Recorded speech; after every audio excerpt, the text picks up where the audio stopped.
edition of Deals and Deadlines, your sports business podcast. I am lucky. I'm the lucky one. I get to sit and host a show with the famous, the world famous super agent to the stars, Hadley Engelhardt. I'm Matt Chernoff. We thank you guys for joining us wherever you're listening on any podcast platform. We're always available to you with new episodes dropping each and every Friday. And you can watch this if you'd like on our 680 The Fan YouTube channel. Hadley, I wish you a happy All-Star Week. How are you? Thank you, man. Good to see you as always. Yes. It is, in fact, All-Star Week. Festivities beginning where we are today inside the Battery, Atlanta, near Truist Park. And Hadley, it leads me to a lot of points of discussion around the All-Star Game. And we'll start with the players, and then we'll talk about the financial impact for the city, the Battery, the Braves, all of it. You've represented a lot of guys across all sports. Is it standard to have all-star clauses, to have Pro Bowl clauses, to have those kind of incentives in contracts? Yeah, well, so in contracts, generally speaking, in football, it's the most prominent. And the reason why you don't see it as much in baseball or basketball is because most of these all-stars are in their second contract. They have multi-year deals that are fully guaranteed. So it's kind of expected and implied that if you make the All-Star game, you go to it. And there's some perks, and we can talk about those perks as well. You do see it sometimes where guys may make $50,000 or $100,000 extra, but in the NFL, it's more prominent to have those contracts. I can tell you almost in every contract that I've negotiated for a veteran, there is a Pro Bowl or All-Pro clause in those contracts. Is that number different for each guy, or is it standard across the board? If you're a Pro Bowl player in year 2 or year 4, is it different? It's usually the same number across every year that you do the deal, but it changes. It could be $100,000. It could be a couple of $1 million. And so it's funny. More teams are trying to, especially in the NFL, are trying to negotiate All-Pro, not Pro Bowl. Right. Because All-Pro really is the upper elite echelon. Yeah. That is the real ticket.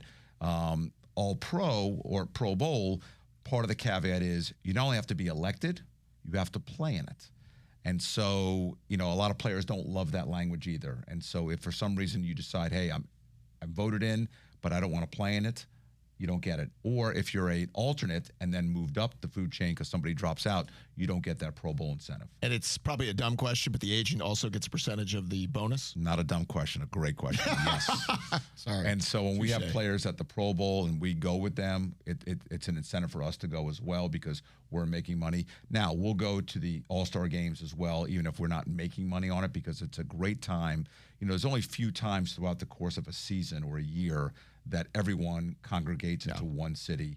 And the All-Star game, what's great about any All-Star game, and here in Atlanta, what's great about it is, A, we don't have any travel. But what's great about it is it's not just a game, which it used to be as when we were kids growing up, it was just an All-Star game. Now they created the Home Run Derby. Right. And now they have the Futures game. And now they have the HBCU game. And Celebrity softball. So there's a lot of cool events going on. And so it incentivizes players to congregate in Atlanta this year.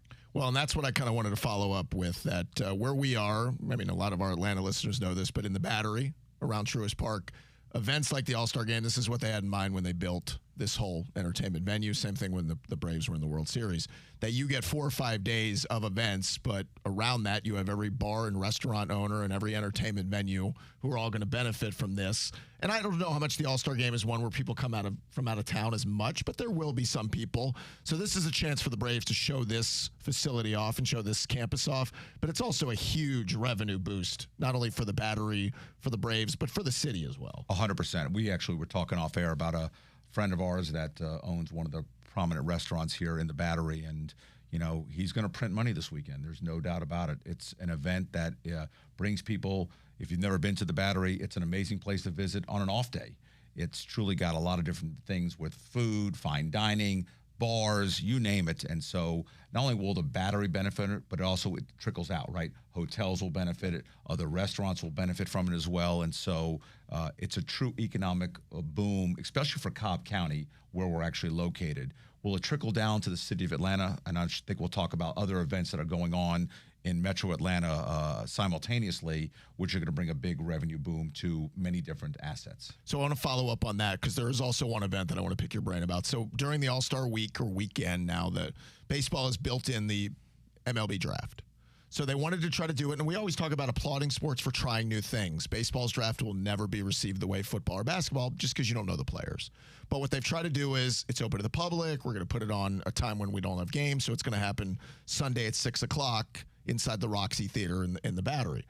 How much, again, do you know about the baseball draft itself? How much in the way of negotiations with agents, with teams, with players? How similar is it to the other sports? Well, the one thing that baseball is different that we've done in representing and advising baseball clients is you actually negotiate, especially the higher draft choices, before they're even selected. And that's why you're selected. There is not a salary cap. There's an amount of money they could spend, but they can spread out any which way they want to. And so, especially in the first 10 rounds. And so it's important to understand that when you see a player picked, you're like, well, why was that player picked? Well, he may have fallen within their range that they wanted to spend. They wanted to spend a lot of money, and therefore later on you'll see a guy go like, why is he going? Because he took less money, and vice versa. So in baseball, unlike the other sports, deals are done 90% of the time prior to that selection being made. Yeah, you'll hear a lot of terms like underslot and overslot when it comes to the finances. The one thing left for baseball to do is allow trades of draft picks, and they've been hesitant to do that, so maybe that's the next step. As Hadley said, we'll talk about the rest of the weekend because Atlanta's got a ton of stuff going on, just not around the All-Star game. Speaking of baseball, Major League Baseball came out and announced ratings are up at a high over 7 years. Major League Baseball attendance its highest in 7 years. And I saw a piece written at Front Office Sports. They were trying to theorize why. One of them, again, came back to the rule changes, which the biggest being the pitch clock, keeping the game moving at a faster pace. Now, you and I have talked about this, Hadley. When you have a sport that is played a lot of times midweek, which is work night, school night, you do have to think about that for the guy who's going to bring two kids and who's driving 30 minutes, that if I can get out at 9:30 because the game moved that quick instead of 10:30, it might be the motivation to go to a game. Yeah, I think there's several factors in why ratings are up. Number one, I think it is the pitch. The game is moving a lot quicker, and so slimming it down by 30 minutes is a big deal. I also believe that the other two factors that are playing well are, number one, the stars are being stars. We've got a lot of good young stars, and people love following them. Most of them, if not all of them, are in great media markets. And the star teams are all doing really, really well, the big market teams. And so it keeps eyes on the game. And so it's important to understand that the stars are relying. Now, interesting, ESPN backed out of their deal. After this year, they're no longer part of Major League Baseball. We talked about this a while ago, where does this put Major League Baseball? But having these numbers up, I think, is going to benefit Major League Baseball with whoever their new partner is going to be, with all their other streaming partners they already have. We should add, there could be an any day now, the announcement from baseball. It sounds like either it's done or it's close to done, them deciding when to announce what it's going to look like. It's going to be one of those, it's going to take a scroll when you unroll it to see where they're going to be. But to your point, at least the momentum of this helps them in announcing the next generation of their TV deal. Yeah. Baseball, listen, will never be at the level that football is. Nobody will be. Will it ever approach where basketball is? Maybe, maybe not. But it's in the right trend. It's moving in the right way. And, what better way than to have all these great festivities happen here in Atlanta at the Battery? And what better day or time to announce something like this if it is, in fact, completed? Okay, so let's pivot on that note then to the NFL, because a story came out that the NFL could renegotiate its media rights. Its deal is contractually set to go through several years, but they have an opt-out in 2029, 2030. Which leads to a couple of questions that they want to get a jump on other sports, their renegotiations. I don't know why they would even care because it's such a different element of what they're negotiating. But what I find fascinating, and we talked about baseball, how it's going to fracture its TV deal, the NFL's sort of embracing. I mean, it's like we've got our Netflix deal, we've got our Amazon Prime deal, we've got our traditional network deals, we've got our cable deals. I wonder if the biggest step in the next part of this negotiation, Hadley, is the 18-game schedule, because it gives us more inventory to spread out all over these partners. I think you hit the nail on the head. I think what this end up being is football's at a different level we've talked about. They are printing money. They're doing well. All their media partners are happy. I think this next negotiation or the opt-out is because of the 18th game. They want to make sure that they capitalize on it, because if they don't, that 18th game just becomes part of the package, and therefore the owners don't get that additional bonus there, which, again, we always talk about trickles down to the players, because the percentage of revenues goes down to the players and to the cap and what players make. So I think that's going to happen. I don't think, you brought it up earlier, that they can care less about how Major League Baseball is doing, how basketball is doing. They're not; those are not competitors to them. They are in their own world. They're international games, and now this international, which is now their it's amazing. It's their Sunday morning game. Right. It's their Sunday 2 games. 1 o'clock and 4 o'clock Eastern time, and now Sunday night. Well, keep then you in have mind, Thursday night, and then you have Monday night. well, we also have a Friday to kick off the season. And Correct. we have an Amazon Black Friday game. Let me follow up on that, because here's, I think, the big question about this, because when we get into the collective bargaining negotiations, are we going to expand rosters? The reason I ask is the simple math of 18 games means more injuries. Are we going to have larger taxi squads? Because you're going to need those once you're dealing Taxi squads. You went old school. Practice squad. You like that? People have no idea what you're talking about. Right, the practice squad. But are we going to do those things? And again, the players are going to want their piece of the pie because they're the bodies who are breaking in this. But it seems to me, Hadley, that we expanded the schedules and we've expanded everything else, but the roster has not expanded with the same kind of volume. Yeah, I know there have been some preliminary talks, and that's part of the collective bargaining agreement, the CBA, that the Players Association will work at trying to get more jobs. They're always about enhancing the number of players. So if they can increase the number of players on the active roster, increase the number of players on the practice squad in lieu of the 18th game, that will only benefit the Players Association. So they're always looking for those types of angles. I do agree with you that, as you know, the more you expand, you have to prepare for injuries. And so it's important that you have those players under contract on your roster to do that. So I do think that's going to be part of it, but it's not that simple because, again, when you ask for something, there's always a give and take. There's a constant negotiation going on. Let me ask you this one final part of this. Is there a glass ceiling to this for football in the negotiations with these TV partners? Because, I mean, like anything in life, any business, you've run a business for a long time, there is a level that you're like, we just can't break through it. It doesn't seem to happen with the NFL, or it hasn't yet, to where these numbers, where do they stop? I don't think they ever stop. I think that's impossible. But it takes the media partners to say enough's enough and we can't afford to do it. So obviously there's room for negotiations. We talk about even with NIL.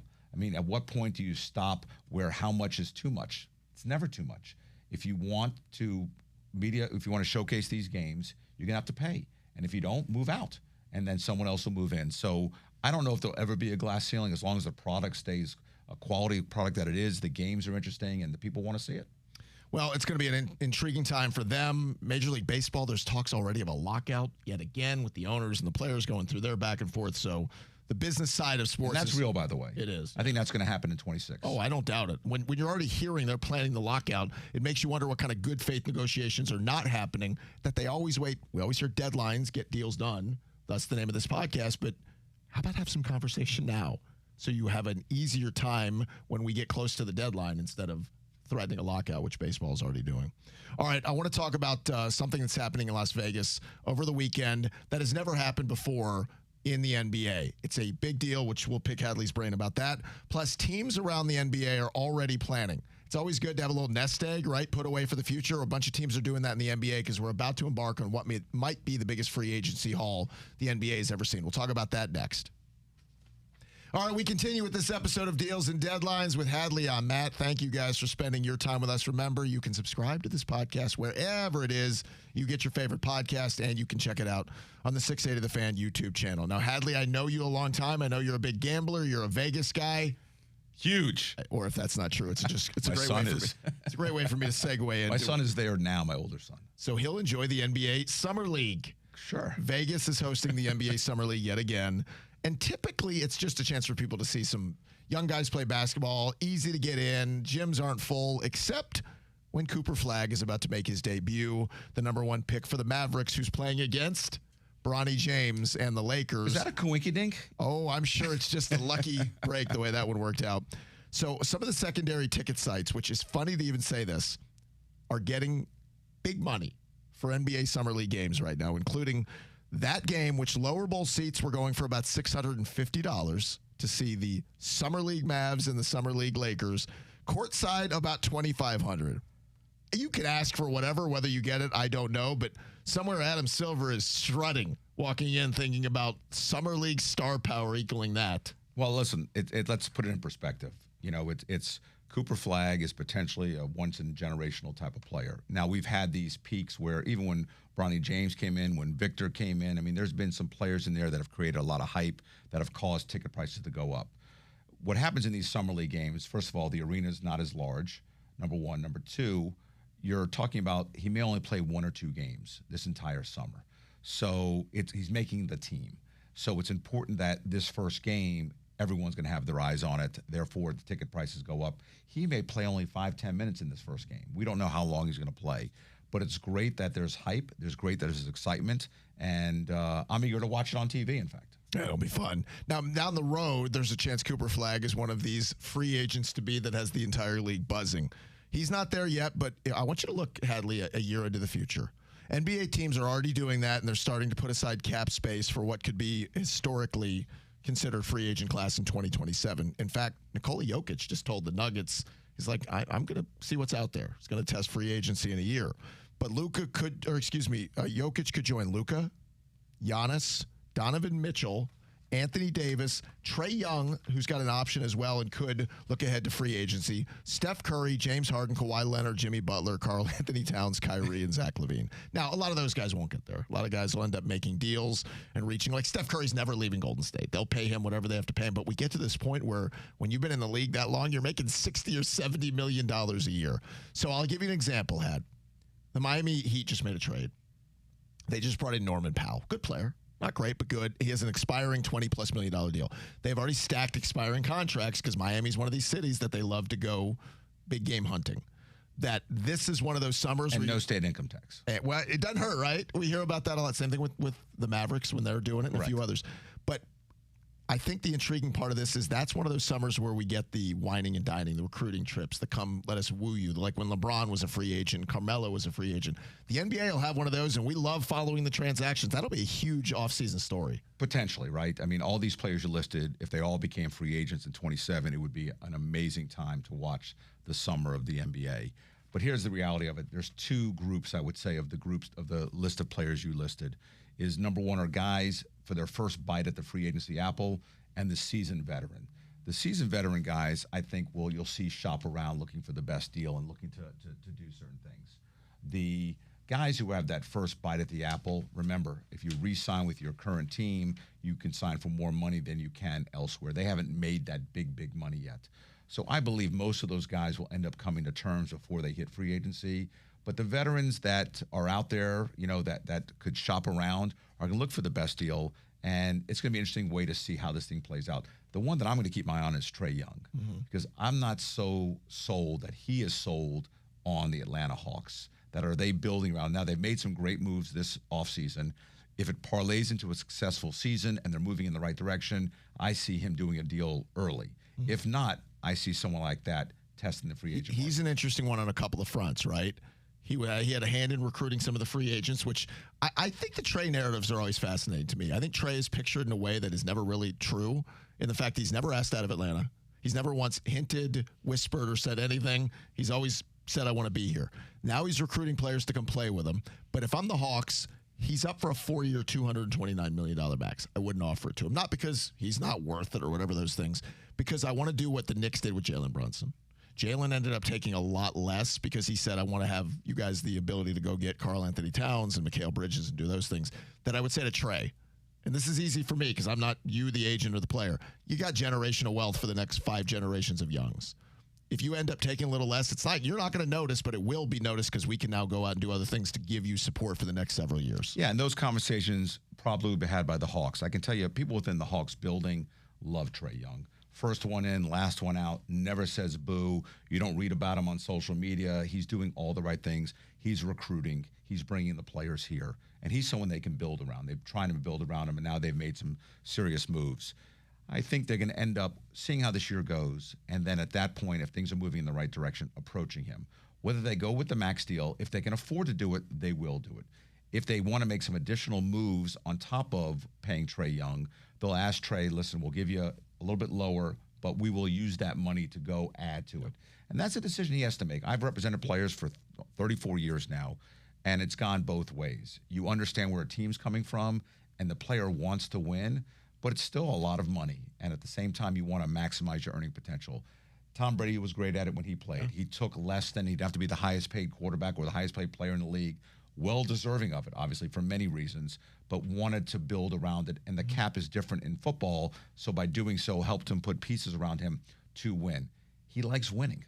as great as a player as certain people are, Aaron Rodgers, as great as a player as he is, he's not that perennial winner, you know, and so it's great for the legacy to keep on winning.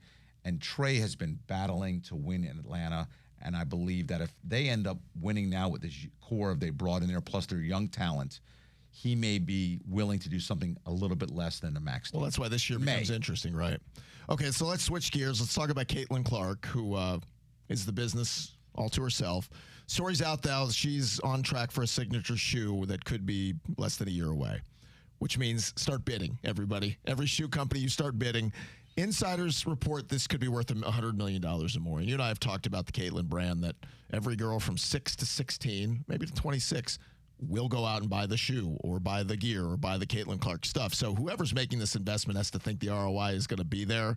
I mean, this to me will be whatever this version of Michael Jordan, not with Nike, because remember, when Michael was with Nike, he wasn't a sought-after piece, but the second time around, like that's what I feel like this would be between Nike and Under Armour and Adidas and all these companies just throwing whatever at her. Yeah, she is obviously iconic. She's her own brand.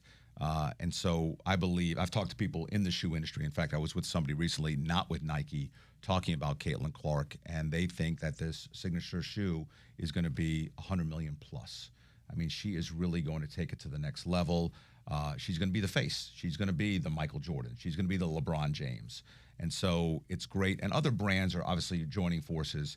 The key for her success isn't what she stands for, what she's all about, is she's got to stay healthy, because it's happening now. And if it continues to happen where she's not on the court, these brands are going to lose their value.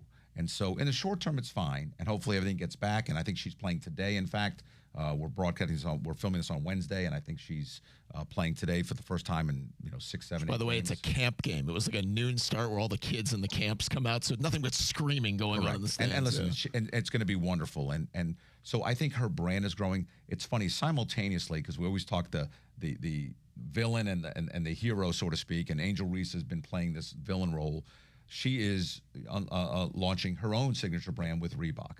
Yet when you talk to experts in the field, they feel that could possibly have a value of about $10 million. Really? If things go right.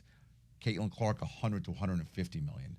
So you're talking about two different companies, Nike and Reebok, but you're also talking about two different figures and where they're going. And so the interesting thing about Caitlin Clark is, we have 3 new teams that have bought expansions.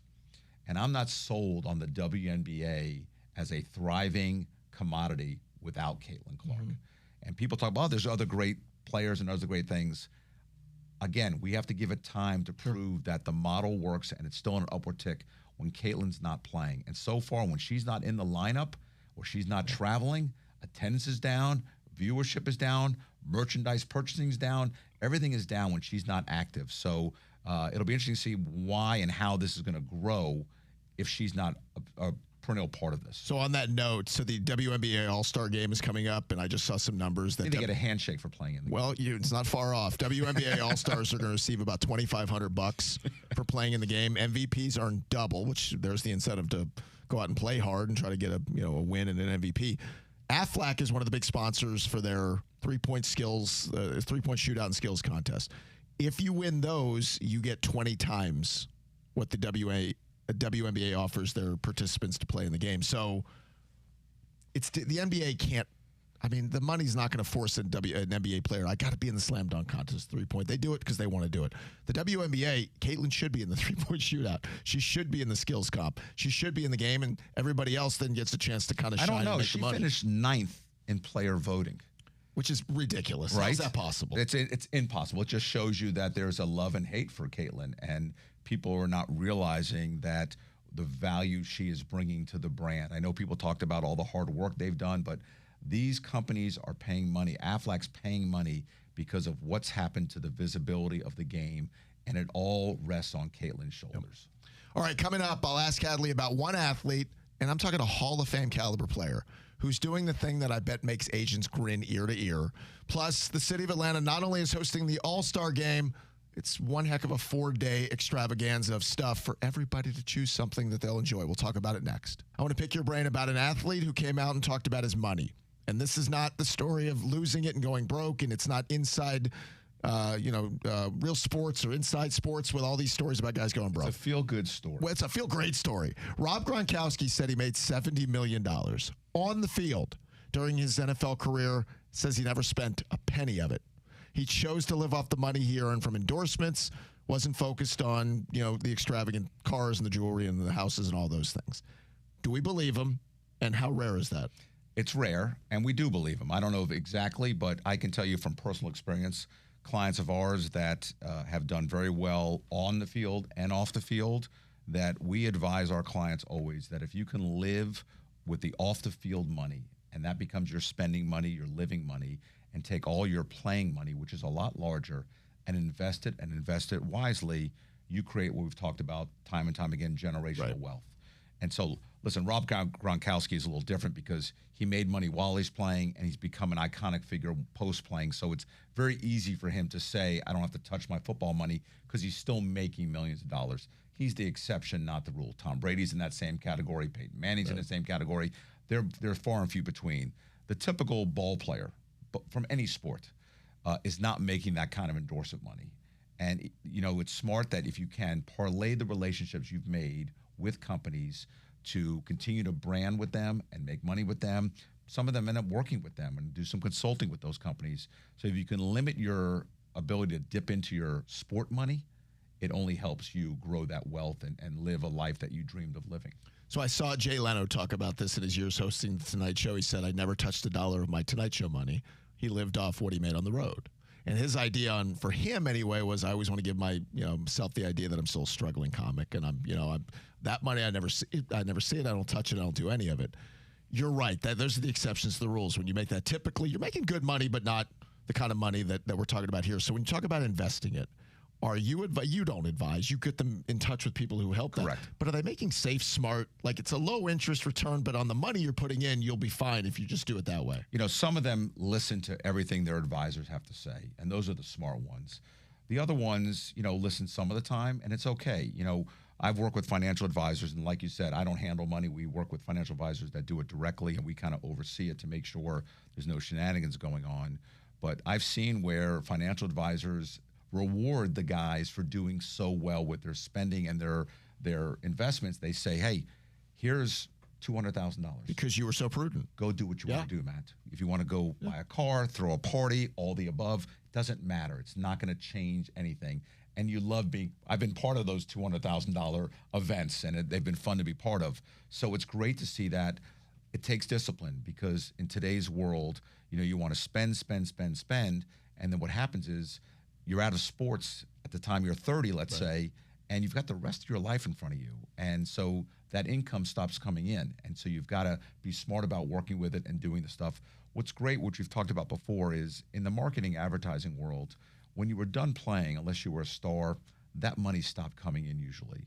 But now through social media and having actual followers, we can analytically decide, hey, this person still has influence. Sure. You can now still make more money. Even if you weren't a star player, but you created a following and there's engagement, we can now quantify that to enhance your ability to make more money when you stop playing. Yeah. Correct.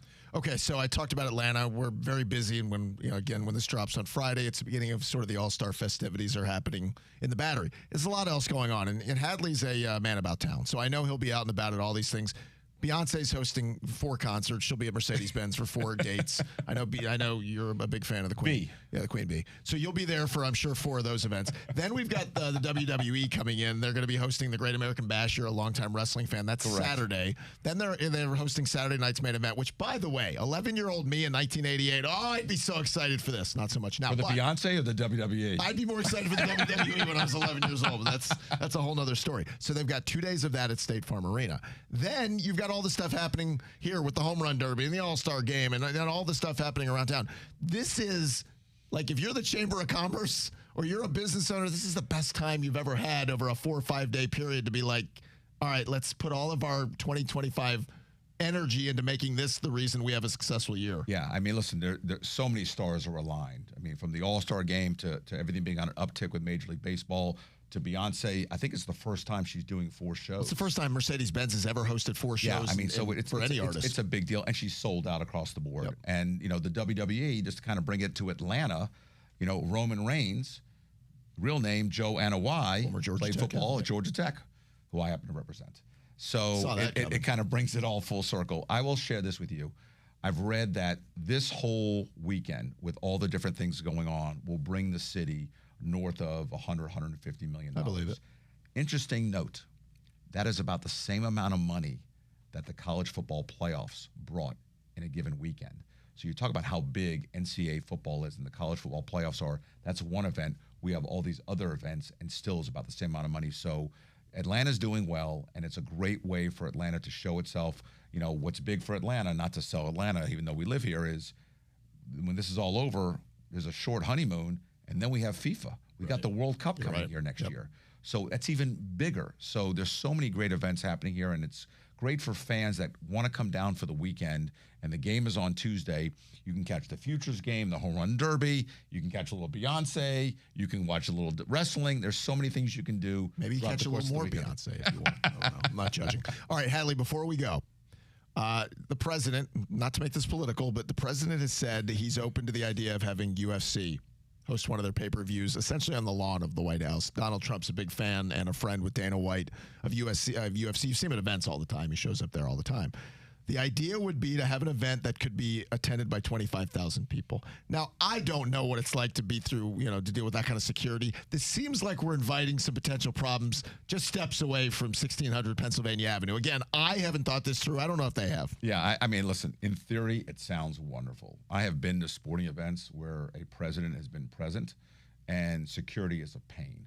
And so I can't imagine the security around 1600 and the things that can go wrong better than go right. So, bunch of people but I boozed wouldn't up put for anything. hours. I wouldn't put anything past Donald Trump and what he tries to do in his branding and his marketing. And I'm not sure what the benefit is, what it'll do as far as just people being there close to the White House. But I wouldn't put it by him. But at the same time, I think there'd be so many security issues, not just with the people in attendance, but the building itself. And so I would, we'll see. I mean, who knows? It feels like I'm doing it because I can do it. Well, that's it. And again, not to make it political in any ways, but I'm trying to think back. I'm trying to picture like Reagan, in the 80s. It's like, why don't we have Tyson here? He'll fight Buster Douglas, or we'll have George Foreman, and it seems like a lot for the. I don't disagree with you, but it's something that, listen, we're talking about it, whether it happens or not. It'll still be talked about and debated. Mm-hmm. And listen, it's great for the UFC. They're thrilled that we're having these kind of discussions. Dana White likes it. Ooh, how about this? What if we had the main event in the Oval Office? Something to think about. Just something to think about. I know. Just something to think about. If that happens, by the way, I want credit for that idea. We'd love credit from you guys if you would subscribe to the podcast wherever it is you get your favorite podcast.